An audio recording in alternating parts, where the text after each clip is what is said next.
hukuman itu dapat mendisiplinkan siswa. Tidak setuju ya?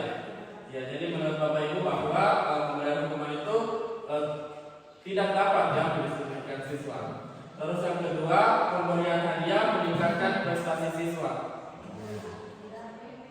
Ada yang setuju, ada yang tidak, ada yang bisa jadi ya. Jadi ada 3 jawaban. Sangat bagus sekali ya. Memang kita sering merasa bahwa pemberian hadiah itu dapat meningkatkan siswa. Tapi ada juga kadang kita pemberian hadiah memang meningkatkan prestasi siswa, tapi kita melupakan siswa yang lain. Dengan pemberian hadiah itu, kadang siswa yang lain merasa dikesampingkan. Terus yang ketiga, guru harus mampu memberikan solusi untuk setiap siswa yang bermasalah. Ya, ini sangat setuju ya, karena memang sebagai guru, kita sebagai guru, selain mengajar, kita juga harus bisa menjadi teman, pendengar yang baik bagi siswa, memberikan solusi-solusi atas permasalahan yang dialami oleh siswa. Yang keempat, guru berperan sebagai teman untuk siswa. Setuju ya.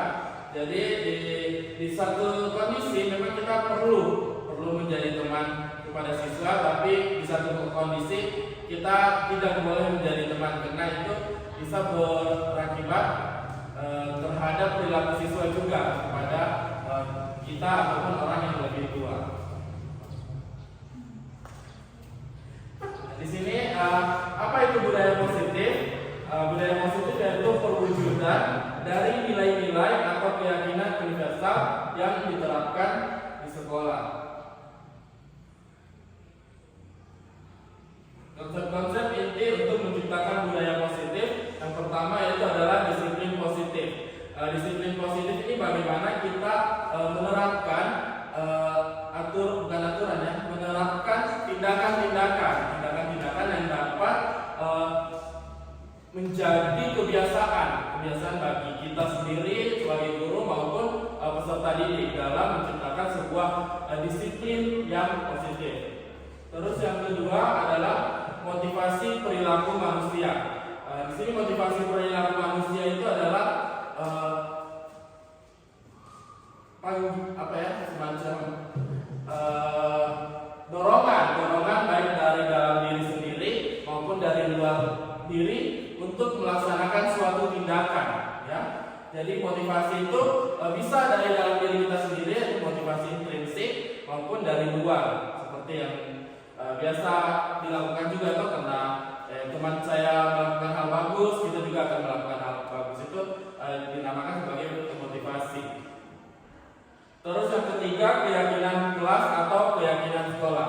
Keyakinan kelas atau keyakinan sekolah ini adalah perwujudan dari aturan tata tertib yang kemudian disepakati bersama baik seluruh warga sekolah maupun warga kelas untuk meyakini suatu tindakan yang positif ya, yang akan dilakukan selama di sekolah maupun di kelas. Yang keempat yaitu kebutuhan dasar manusia, di mana sebagai manusia kita tentu saja memiliki beberapa kebutuhan yang harus kita penuhi, yaitu kebutuhan dasar. Di sini ada 5 kebutuhan dasar manusia, yaitu kebebasan, kesenangan, dihargai ya, merasa diterima ya. Terus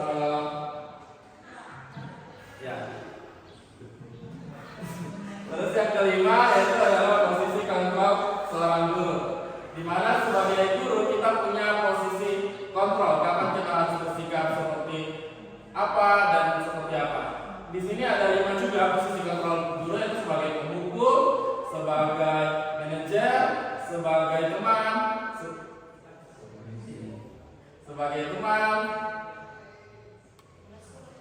sebagai pemberi rasa bersalah, dan juga sebagai manajer ya.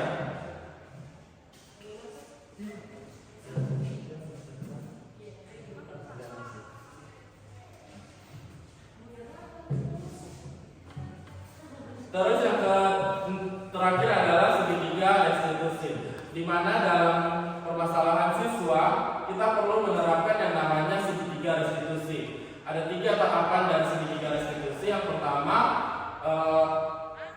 menstabilisasi menstabilkan identitas, ya. Terus yang kedua, validasi tindakan yang salah, dan yang terakhir adalah menanyakan keyakinan.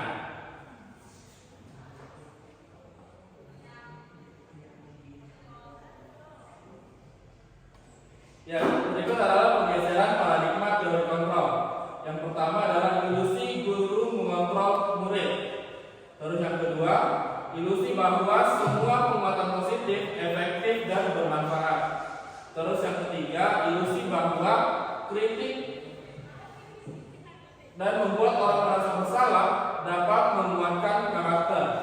Yang keempat, ilusi bahwa orang dewasa memiliki hak untuk memaksa. Ya, jadi ini adalah sebuah pergeseran paradigma, ya, pergeseran paradigma bahwa saat ini kita menganggap bahwa guru itu mengontrol murid, padahal tidak, ya. Seharusnya itu guru bukan mengontrol murid, tapi guru itu mengarahkan bersama-sama, ya, menuntun murid sesuai dengan kodrat alam dan juga kodrat sama. Terus yang kedua itu kita sering beranggapan bahwa semua penguatan positif efektif dan bermanfaat. Tapi terkadang bahwa kita memberikan penguatan positif kepada satu hal, tapi kita melupakan hal yang lain. Seperti biasanya kita memberikan reward, ya, kepada murid yang satu, si A, tapi ternyata dari sisi si B dia merasa dikesampingkan, jadi tidak efektif. Terus yang ketiga, ilusi bahwa kritik dan membuat orang merasa bersalah dapat menguatkan karakter. Ya, biasa kan saat ini banyak komen di sosial media atau dimanapun, kita beranggapan bahwa dengan kritikan-kritikan itu kita membuat merasa bersalah, dia akan merasa karakternya akan menjadi kuat. Tetapi di satu sisi biasa itu malah bahkan melemahkan karakternya, sehingga sekarang banyak kasus-kasus bunuh diri, ya, dari tindakan-tindakan seperti itu. Yang terakhir bahwa orang dewasa memiliki hak untuk memaksa, padahal tidak, ya, kita tidak boleh memaksakan. Setiap orang harus mandiri atas pilihannya sendiri. Ya, disiplin positif merupakan salah satu cara penerapan disiplin yang bertujuan untuk menumbuhkan kesadaran serta memperdayakan anak untuk melakukan sesuatu tanpa sokongan, ancaman maupun hukuman.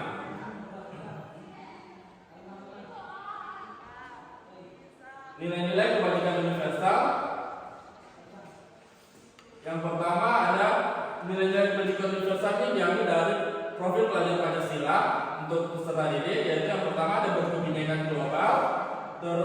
Yang pertama beriman bertakwa kepada Tuhan Yang Maha Esa dan berakhlak mulia.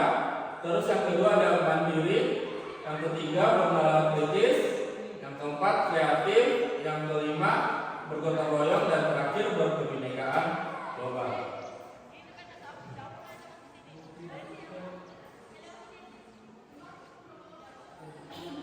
Motivasi perilaku manusia.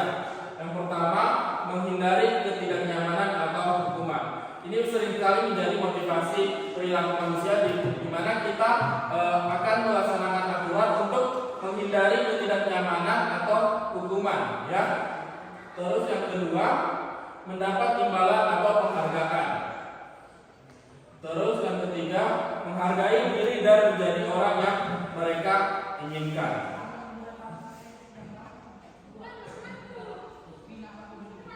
Di sini ada perbedaan antara hukuman, konsekuensi, dan restitusi. Di mana saat beberapa saat yang lalu kita kan masih sering melaksanakan yang namanya hukuman. Namun kita perlu mengubah mindset kita untuk berubah dari hukuman menjadi konsekuensi dan restitusi. Ya. Di mana untuk contoh sebagai yang pertama itu hukuman sesuatu yang menyakitkan harus terjadi. Sementara konsekuensinya itu sesuatu yang harus terjadi. Terus restitusi merupakan pilihan. Contohnya seperti kalau hukuman ketika siswa tidak mengerjakan tugas.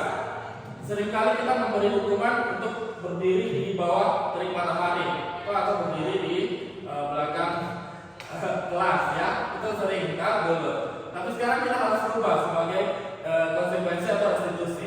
Konsekuensi kita bisa bukan menyuruh, tapi mengarahkan peserta didik kita untuk mengerjakan tugasnya di waktu istirahat atau di jam pulang sekolah, ya, untuk menyelesaikan tugasnya. Atau restitusi kita memberikan pilihan kepada peserta didik kita apa yang akan dia lakukan berdasarkan kesalahan yang dia membuat, ya. Terus hukuman itu tidak nyaman untuk murid dan anak untuk jangka yang waktu panjang, sedangkan konsekuensi tidak nyaman untuk murid dan anak untuk jangka waktu pendek.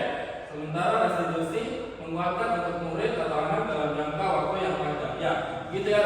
Dari hukuman tadi seperti berdiri di bawah terik matahari itu akan mengakibatkan psikis murid ya dalam waktu yang panjang itu akan merasa tidak nyaman, jengkel atau segala macamnya. Sementara kalau di konsekuensi mungkin itu akan tidak nyaman sesaat karena mereka harus mengerjakan tugasnya di jam istirahat atau jam pulang karena waktu mereka yang dibuang, tapi itu konsekuensi atas perilaku mereka. Sedangkan kalau kita memberikan restitusi itu pilihan mereka, jadi mereka harus nyaman melaksanakan itu, ya.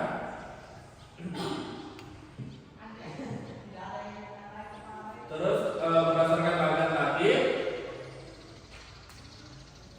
ini adalah penjelasan tentang hukuman, konsekuensi dan restitusi, di mana hukuman itu tidak terencana, bersifat satu arah. Jadi hukuman itu kayak guru langsung ke siswa, tidak ada pilihan, ya. Terus bisa berupa hukuman fisik, psikis atau kata-kata kasar. Sedangkan konsekuensi bersifat terencana, sudah disepakati, jadi sudah hasil kesepakatan bersama. Berdasarkan tadi, kalau misal tidak mengerjakan tugas berarti harus mengerjakan di jam istirahat atau di jam pulang. Terus bentuk-bentuk konsekuensi dibuat oleh pihak guru atau sekolah. Sedangkan restitusi adalah proses menciptakan kondisi bagi murid untuk memperbaiki kesalahan mereka sehingga mereka bisa kembali pada kelompok mereka dengan karakter yang lebih kuat.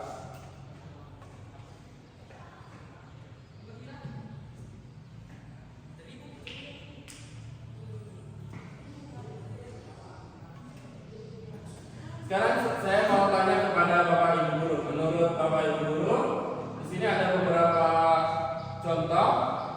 Bapak Ibu Guru menentukan apakah ini sebagai konsekuensi atau hukuman. Yang pertama itu mencatat 100 kali di dalam buku dengan kalimat "Saya tidak akan terlambat lagi karena terlambat ke sekolah". Apakah ini konsekuensi atau hukuman? Konsekuensi atau hukuman?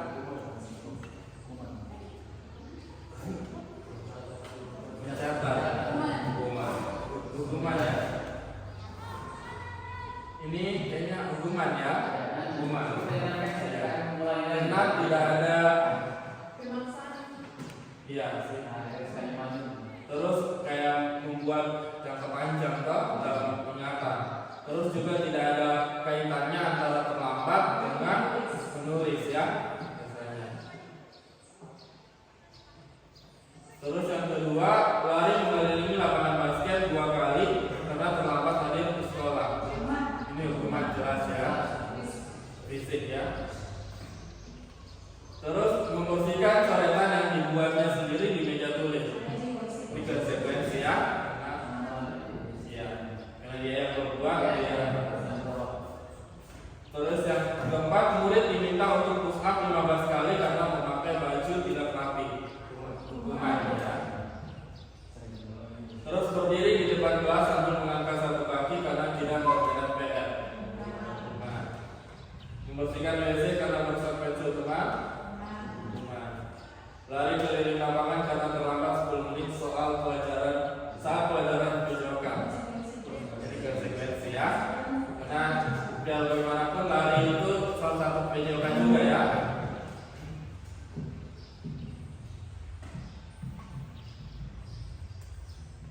Dihukum oleh penghargaan ya. Jadi maksudnya ini ketika kita memberikan penghargaan ternyata sebenarnya kita memberikan hukuman kepada peserta didik kita. Karena dalam memberikan penghargaan itu bisa mempengaruhi jangka pendek maupun jangka panjang, ya.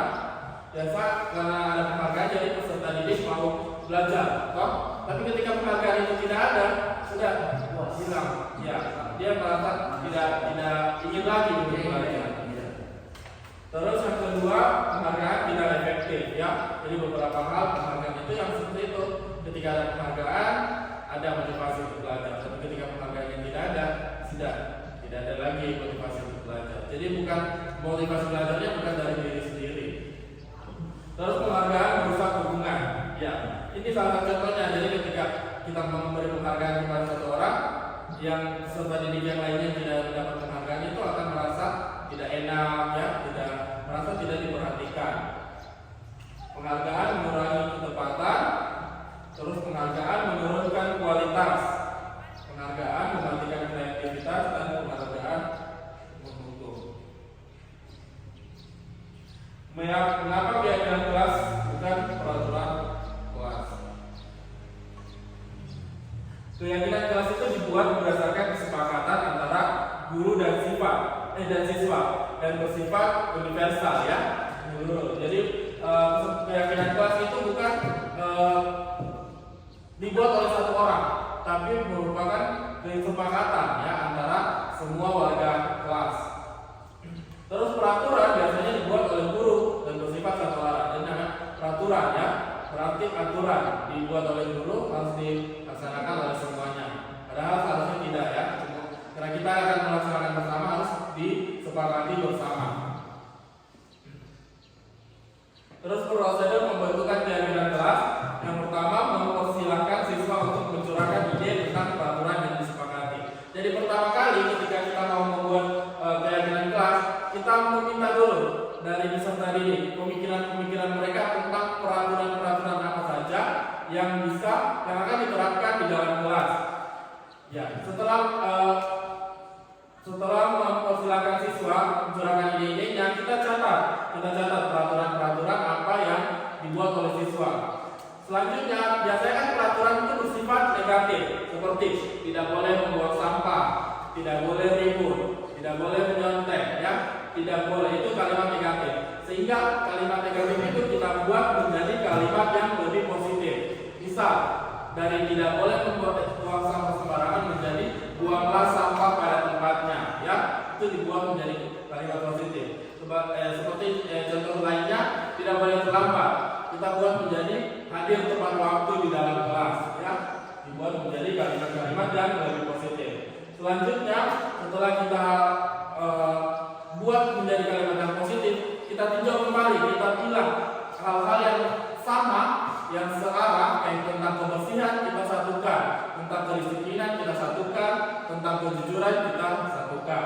Habis itu setelah kita tinjau kembali, kita susun keyakinan kelas yang tersusun 3-7 keyakinan. Jadi tidak perlu terlalu banyak. Biasanya kan sampai 10, 12. Kita cukup dari 3-7 keyakinan. Terus setelah itu kita meninjau dan menyetujui, menandatanganinya. Selanjutnya keyakinan kelas ditempel di dinding kelas. Selanjutnya kita juga bisa memberikan gambaran terhadap perilaku yang akan ditimbulkan nanti oleh siswa maupun guru dengan menggunakan tabel T maupun tabel Y, ya. Ini contoh pembuatan keyakinan kelas di dalam kelas, yaitu di kelas 8.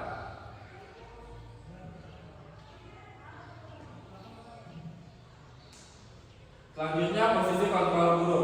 Posisi kontrol guru itu ada 5. Tadi yang pertama itu penghukum.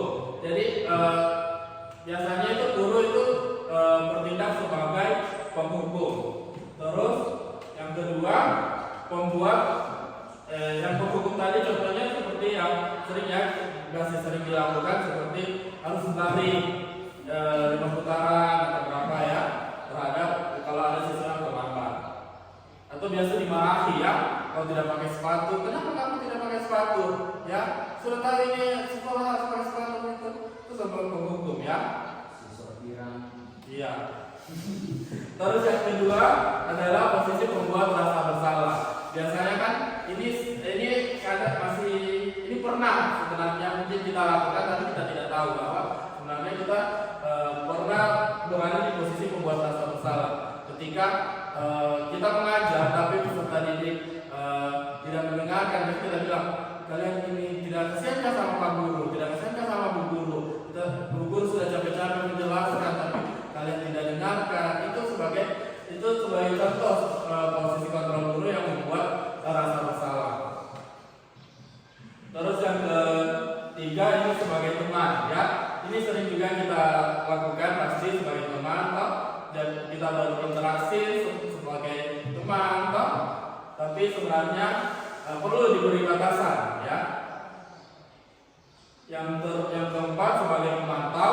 Ini biasa kita namanya pemantau, ya, kita melihat tindakan-tindakan serta didik.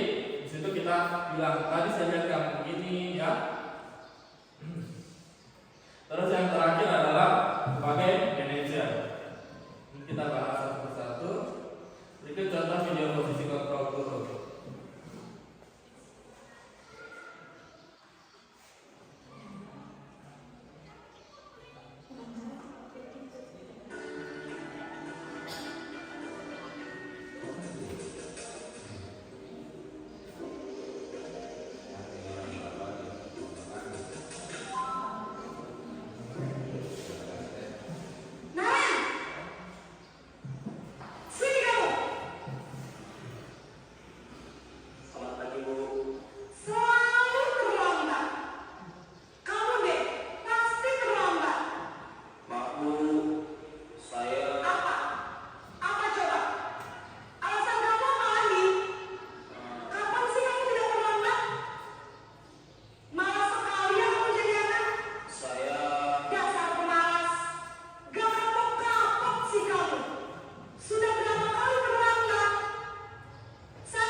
meyakini prinsip saling memaafkan tersebut?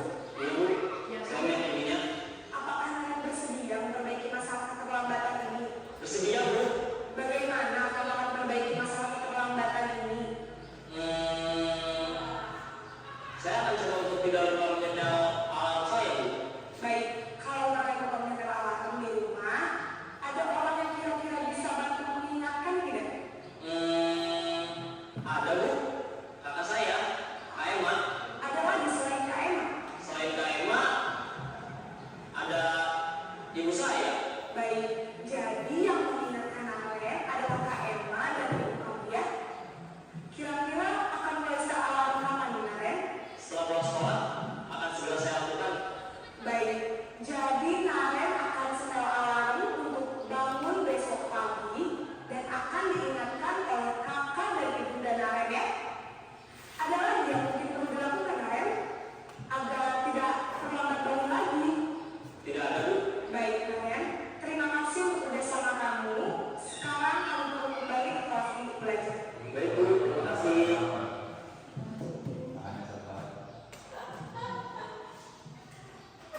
Ya, jadi itu tadi contoh dari kelima posisi kontrol guru ya, dimana ada posisi penghukum, posisi sebagai teman, pembuat rasa bersalah, monitor atau memantau, dan manajer ya. Di sini posisi kontrol guru sebagai penghukum itu menghardik, menunjuk-tunjuk, bergajak pinggang, membentak, hukumannya baik fisik maupun verbal. Ini contoh ya yang ditampilkan terhadap posisi kontrol guru sebagai penghukum. Dampaknya anak menjadi pendendam dan tidak menyukai guru atau apel tersebut, apel yang diajarkan oleh guru tersebut. Terus yang kedua, posisi kontrol guru sebagai pembuat rasa bersalah, yaitu suaranya lembut namun menyalahkan siswa. Guru menyatakan kesalahan pada siswa dan guru menderita. Dampaknya membuat siswa merasa bersalah, rendah diri dan menarik diri. Posisi kontrol guru sebagai teman, guru bersikap ramah, cenderung bersenda gurau untuk menghangatkan suasana. Dampaknya murid tergantung kepada satu orang guru dan membuat siswa untuk tidak mandiri. Sebagai pemantau, nada berbicara dan ekspresi guru itu datar. Terus identitas berhasil, pemantau tetap memantau saat siswa diberi sanksi. Dampaknya menghitung hadiah atau hukuman yang diberi tanpa melihat nilai kebajikan, terus tidak sepenuhnya mandiri. Sedangkan posisi kontrol guru sebagai manajer, siswa bersifat netral, terus tercipta identitas positif atau berhasil, mengajukan pertanyaan bermakna, membantu siswa memecahkan masalah. Dampaknya murid lebih mandiri, percaya diri dalam memecahkan masalah sendiri.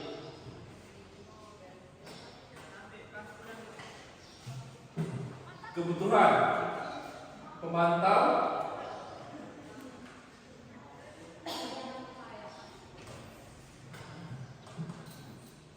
ya, yang terakhir itu segitiga restitusi, di mana ada 3 tahapan segitiga restitusi. Yang pertama yaitu menstabilkan identitas. Setiap orang contohnya seperti kita memberikan penguatan kepada peserta didik yang melakukan kesalahan. Kita memberikan kata-kata seperti setiap orang pasti pernah melakukan salah, atau kamu bukan satu-satunya yang pernah melakukan ini. Jadi kita stabilkan identitasnya dia, bahwa sebenarnya dia bukan hanya dia yang pernah melakukan itu, ya. Terus yang kedua, validasi tindakan yang salah. Kita tanyakan kepada mereka tentang tindakan mereka, kesalahan dari tindakan mereka. Kamu tentu punya alasan mengapa melakukan itu. Kita tanyakan alasannya. Terus, adakah cara yang lebih efektif untuk mendapatkan apa yang kamu butuhkan?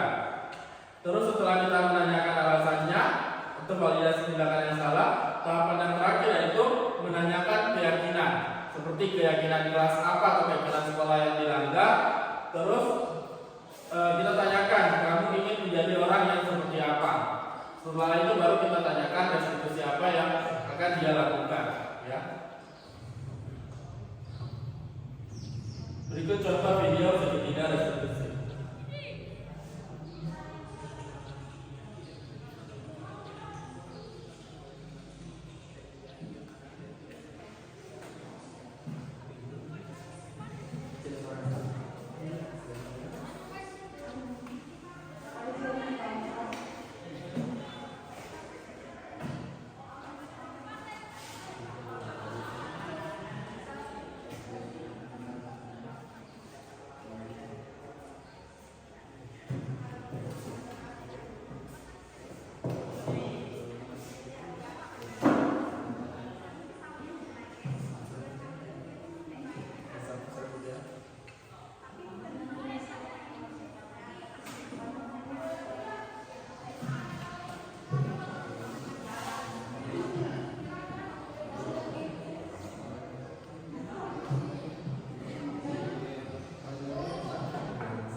Apakah ada pertanyaan yang ingin ditanyakan lebih lanjut oleh Bapak Ibu Guru semua?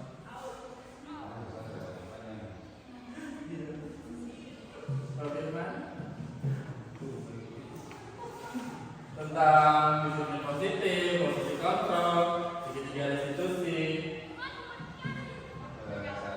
Ya. Oke, tadi apa yang saya lihat dan apa yang Bapak sampaikan sudah luar biasa, banyak memanfaatkan kami. Namun terkait tadi tentang penerapan segitiga restitusi, nah kita mengharapkan restitusi kepada anak. Apakah kita akan memulai dulu dengan membuat kesepakatan kelas atau kita hanya langsung melakukan ketika ada anak bersalah dan mendapatkan masalah kita langsung lakukan seperti apa Bapak sampaikan tentang segitiga restitusi, atau kita mendahulukan dulu membuat kesepakatan kelas atau keyakinan kelas yang sesuai dengan Bapak tadi. Ya, baik. Baik, terima kasih. Ya. Jadi memang perlu di awal tahun ajaran, itu kita sebagai warga sekolah perlu membuat kesepakatan sekolah dulu. Habis itu masuk ke wilayah kelas, wali kelas bersama-sama dengan peserta didik membuat kesepakatan kelas. Jadi memang di awal tahun ajaran itu seharusnya kita punya dua hal yang menjadi pedoman kita, yaitu keyakinan sekolah maupun keyakinan kelas.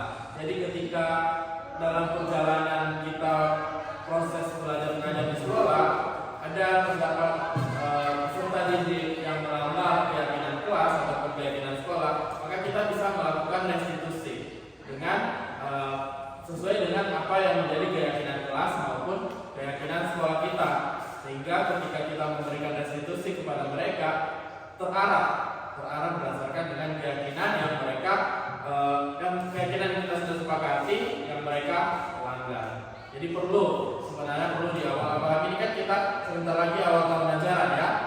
Untuk yang balik kelas mungkin bisa dirancang-rancang untuk akan melakukan keyakinan kelasnya. Nanti juga di sekolah kita bisa berkoordinasi dengan kepala sekolah semua, dengan orang tua sebenarnya juga ya. Maksudnya dalam membuat keyakinan sekolah itu kita harus ada orang tua, ada kepala sekolah, ada guru, dan ada siswa beberapa. Itu sedikit jelasan dari saya. Apakah ada lagi mau memberikan? Masih melanjutkan Iya.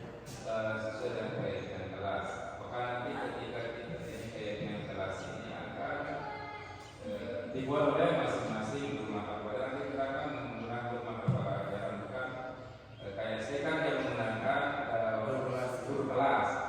Nah, apakah nanti setiap guru mata pelajaran itu membuat kesepakatan kelas siswa, ataukah hanya wali kelasnya saja, ataukah dalam bentuk apa ya? Apakah dalam bentuk kita bertemu ke semua guru untuk melakukan kesepakatan kelas dengan siswa atau bagaimana?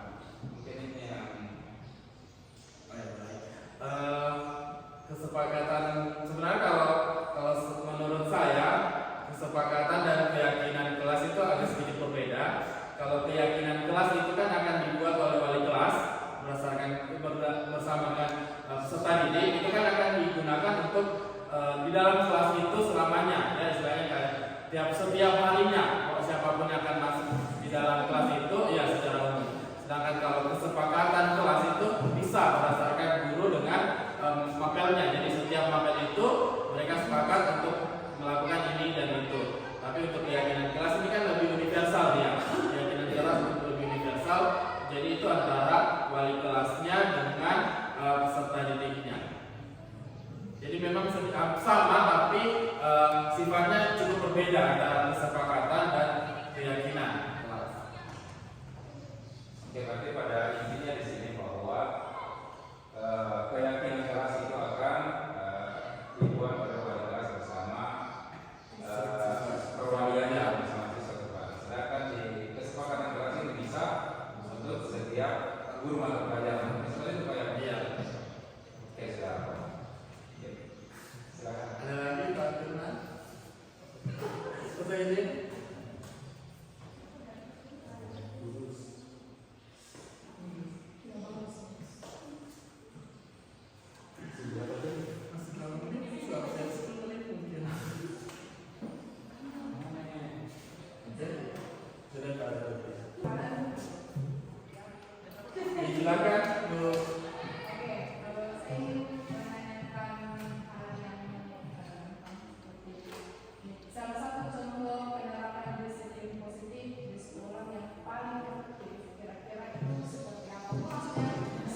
Sebenarnya ini pertanyaannya cukup sederhana tapi cukup membuat pusing ya, karena disiplin positif ya.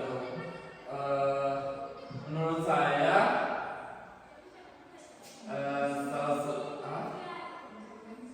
salah satu penerapan disiplin positif yang bisa kita gunakan seperti Jumat bersih kayaknya ya. Jumat bersih di mana setiap hari Jumat kita bekerja sama bergotong royong ya, bergotong royong untuk membersihkan halaman sekolah, halaman di dalam kelas, di luar kelas, di pinggir-pinggir, atau semua di belakang sekolah kita bersihkan bersama-sama. Di situ kita akan melatih bagaimana peserta didik ini bisa lebih memperhatikan tentang kebersihan di dalam sekolah, dan juga bagaimana peserta didik bisa bergotong royong, bekerja bersama dengan temannya. Jadi kita akan melatih juga sikap sosialnya mereka dan juga kebersihannya. Mungkin menurut saya itu adalah salah satu penerapan disiplin positif yang mungkin kita bisa lakukan. Terus yang kedua juga bisa salah satunya itu tadi kita memberikan konsekuensi ketika peserta didik tidak mengerjakan tugas, ya mereka harus mengerjakan tugasnya di jam istirahat. Jadi itu akan membuat mereka lebih disiplin terhadap tugas-tugas mereka, lebih bertanggung jawab terhadap tugas-tugas mereka. Jadi tidak ada lagi istilah tugasnya itu tidak dikerjakan, bahkan sampai selesai ulangan tugasnya tidak ada, tapi jadi setiap ada tugas mereka tidak kerjakan harus dikerjakan pada hari itu juga sebagai konsekuensinya. Mungkin itu menurut saya, atau ada masukan dari Bapak Ibu guru tentang disiplin positif yang bisa kita lakukan semua. Jadi kita diskusi. Jadi supaya kita sama-sama tahu apa yang akan kita lakukan ke depan di sekolah kita ini. Ya, Pak, ada?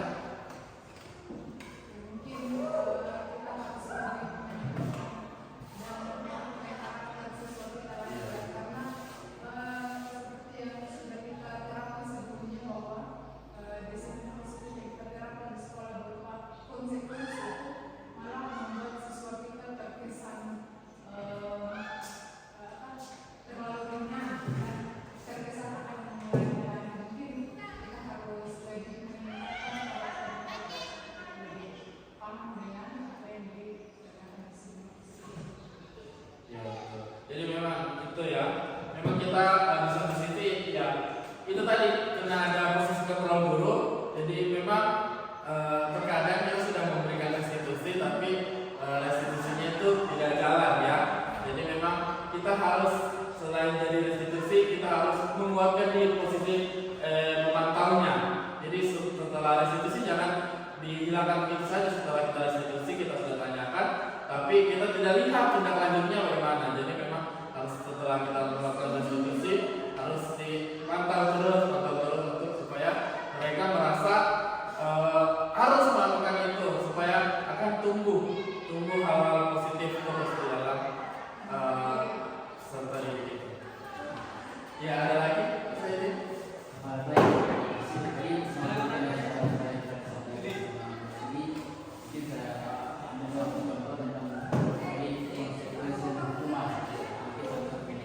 Biasanya mereka kalau sudah mereka gimana, biasanya siswa mereka sudah panjang lalu, bahkan 1 minggu sebelum pelaksanaan ulang semester dia mereka sudah selesai dulu memang sampai terus tindakan apa yang harus kita lakukan? Apakah tindakannya masuk dalam ulangan itu atau apa yang harus kita lakukan?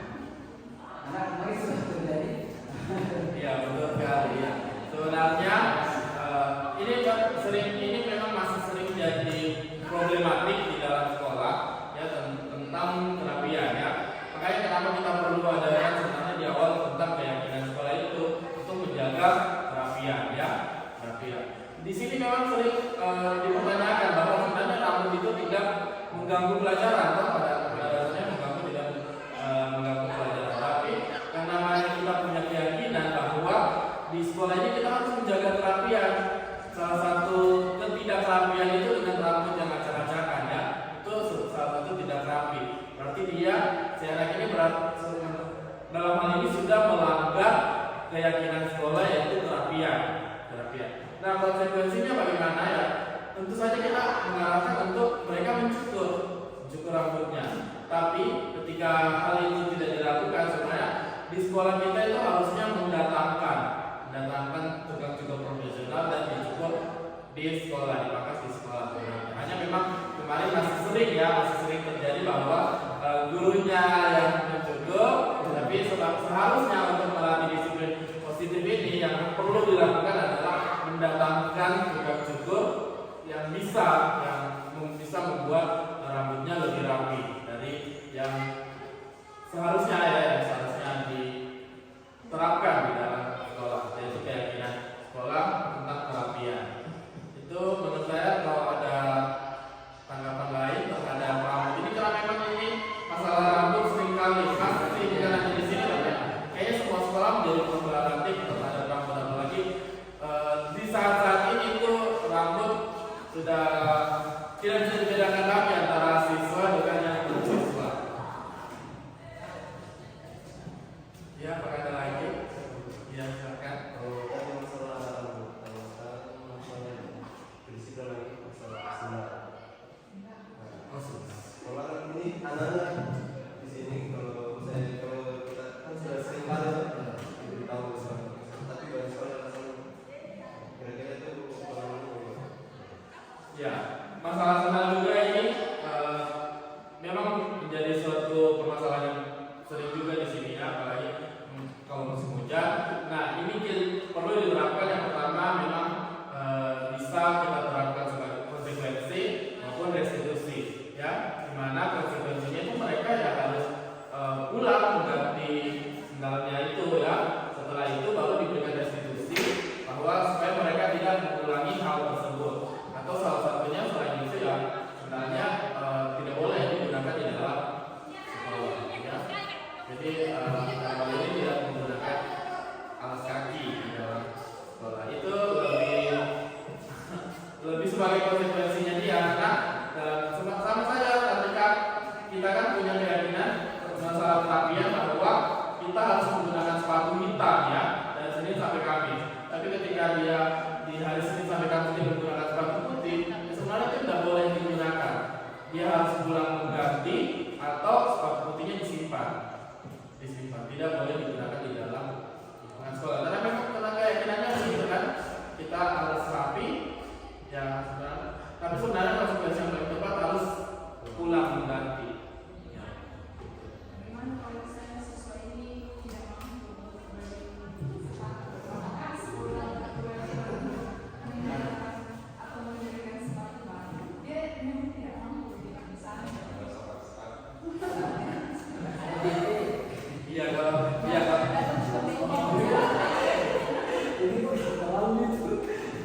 karena kalau tidak mampu membeli sepatu, kalau PIP sebenarnya karena PIP itu sudah cukup tepat sasaran saat ini ya. Karena apalagi di sekolah kita ini hampir semua sudah hampir 100% itu dapat. Tinggal di kelas 7 itu tinggal 2 orang, untuk kelas 8 9 itu semua sudah dapat, sudah pernah dapat. Ya, jadi insya Allah kalau masalah keuangan mungkin akan sudah bisa diselesaikan. Tapi kalau memang ke depan akan terjadi seperti itu, mungkin kita bisa mengadakan rapat dewan guru dengan kepala sekolah bahwa bisa memberikan bantuan sepatu terhadap anak yang memang dalam kondisi seperti itu ya. Iya, itu itu pokoknya iya. Oke, mungkin bisa tambah.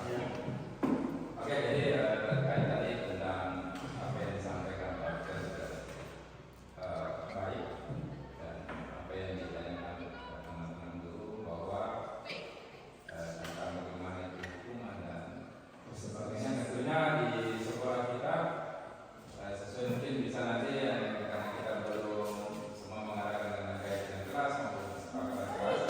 Di sini kita jadi ke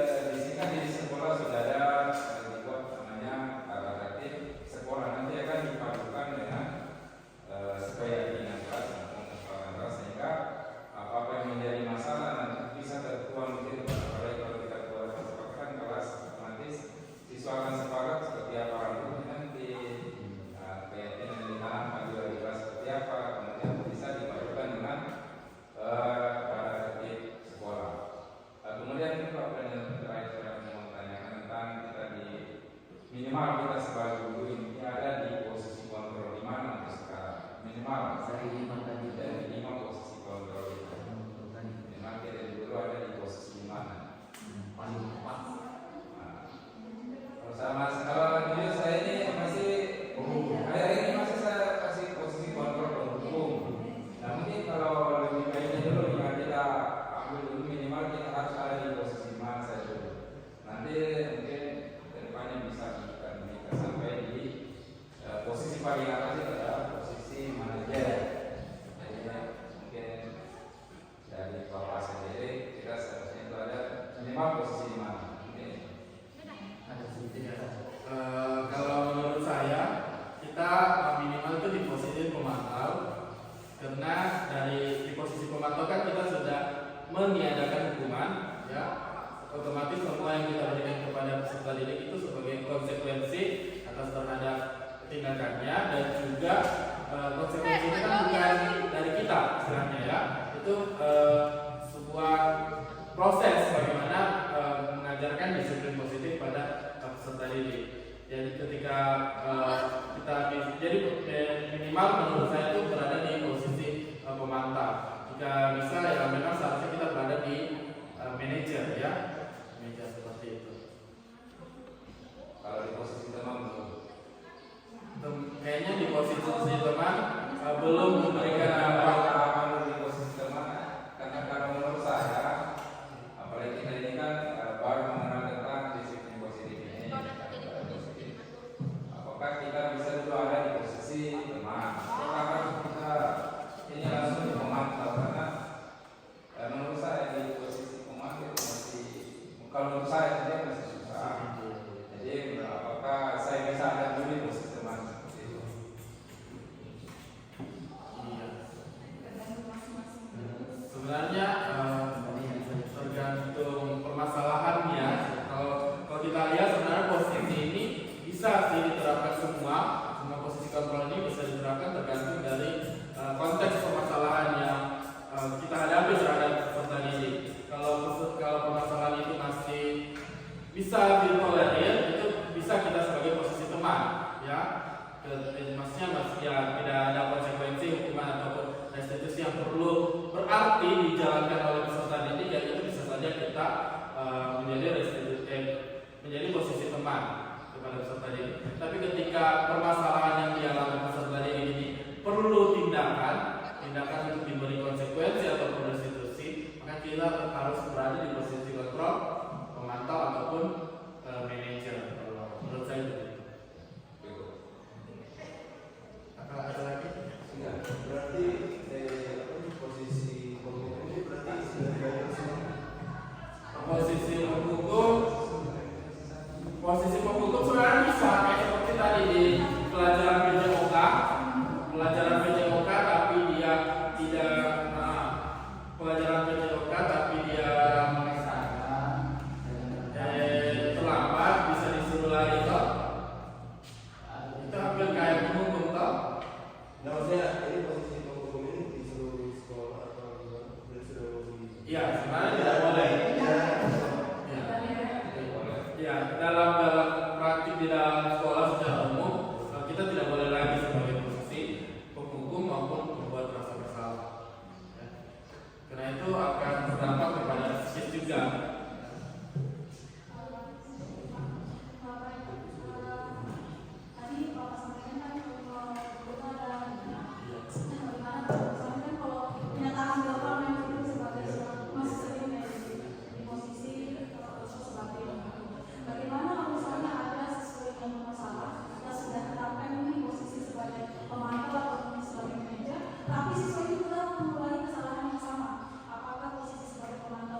bagi kita.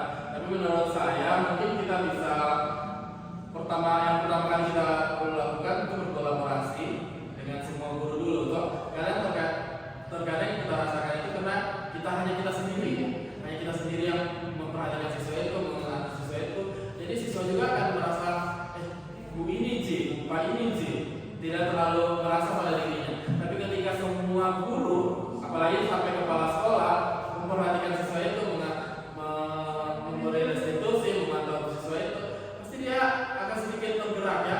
Ini semua guru kenapa? Kalau saya pasti ada perasaan bahwa ternyata memang saya salah karena semua guru menanyakan ini ke saya, membuat merasa mengarahkan saya untuk memperbaiki hal ini. Berarti itu dia pasti akan merasa salah. Jadi yang pertama kali perlunya memang kita kolaborasi dulu. Tapi ketika kolaborasi dengan guru tidak berhasil, mungkin selanjutnya kita bisa kolaborasi dengan orang tua, ya, dengan orang tua. Ketika dengan orang tuanya juga tidak berhasil, maka dari itu tinggal kita mencari solusi terbaik dari guru dan orang tua. Apakah anak ini bisa diberi hukuman ataupun hal tindakan lain yang akan kita berikan.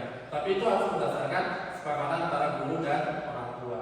Jadi misalnya kita memberikan langsung dari kita sendiri ke pihak kepada anak. Mungkin itu jawaban saya ya. Apa? Iya kan? Terima kasih. Kalau tidak ada, terima kasih atas waktunya yang telah diluangkan kepada saya. Semoga kita bisa menerapkan beberapa disiplin positif di dalam sekolah kita, terus melakukan segitiga institusi, terus di awal tahun ajaran nanti kita akan membuat kesepakatan sekolah, keyakinan sekolah dan keyakinan kelas di masing-masingnya. Dan semoga dari hal-hal tersebut ini bisa timbul budaya positif yang terus-menerus dilakukan di sekolah kita ini. Terima kasih, saya tutup. Assalamualaikum warahmatullahi wabarakatuh.